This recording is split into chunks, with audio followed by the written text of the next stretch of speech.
Few days ago, new rotation of Wuthering race got released in the game, and to say the least, we got a problem. On stream I cleared it and made some testing because I really felt that something was off, and digging a little bit more off stream got me my answers. Powercreep is now being felt, and it's rough.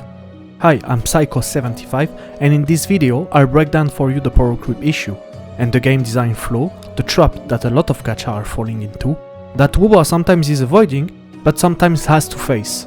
And we will in part 2 expose ideas and rework possibilities to fix that issue, without damaging the economic viability of the game. Just a quick TLDR, I will talk about Agusta's actual situation as a hyper carry, even if I obviously know that in the best condition she is not meant to be one.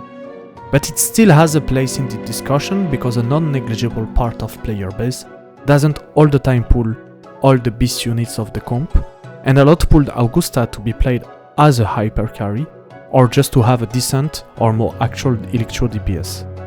So, Wuba recently implemented a new general use item, and the Burning Waves. In theory, it's allowing every comp to benefit to an extent of buffs to be able to clear. But while I was making my testing, I noticed that every single comp with a 1.x hyper carry, beside Camelia, wasn't able to clear its half with a good enough score to get the max reward. In Camelia's case, her kit and her comp make it possible, but what about the others? And I precise again, I talk about 1.x hyper carry. Changli doesn't count as it, because for me she's in a 2.x hybrid best in slot comp. The actual best team to clear a Wuba half was phrolova best in slot team, and I based the efficiency of all the other comps with my best score being considered base 100. 50 being enough to get the score per half you need to get the max reward. I made my testing with 16 comps, all have SIG weapons, all are well invested, and all teams have been played with the same general buff item. The result of the testing is simple, only main DPS 1.x struggle. Jiyan bis hyper carry teams, Jinhsi's, Changli Yao, they fail. Jiyan pass only with phrolova, integrated in the comp, and Carlotta roughly pass but need high investment and very good positioning. Camelia also roughly pass with best in slot team. Hyper carry comps are a problem, as I said in my previous video, when the carry doesn't carry anymore, what does he brings to the table? Some people might think, we just need to buff all units. And yes, it could work, but to be honest, Kuro would never do that, otherwise if you know your 1.x beast comp will be buffed all the time, why would you pull? For dupes, you don't need, you are buffed. Other solution? The vertical investment joke? Nah. It's the local treatment of the pain. It doesn't cure the disease. You will benefit from it only on only one unit.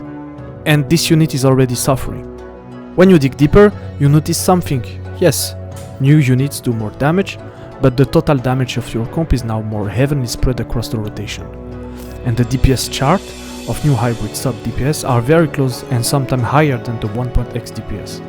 For example, Jiyan baseline DPS meter is 30k, while Brant as a hybrid is 29.4, but Jiyan is alone, and Brant has two mates who deal around the same range of damage.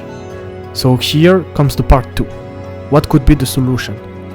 That sounds crazy, but if Hoyoverse as greedy as they are did it, there is no reason Kuro would not.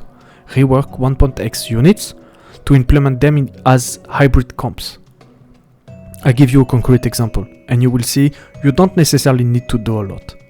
What if Jiyan's outro skill was buffing another unit? For example, soon we will have Yuno, and Yuno is buffing heavy attack. And we almost have, I guess, almost all of us got Jiyanshin. What if Jiyan buff Jiyanshin main damage source? Jiyanshin is buffing liberation damage, Yuno is buffing Jiyan. Jiyanshin brings shield, so Yuno will benefit from it. Jiyan will benefit from Yuno's buffs from outro and shield.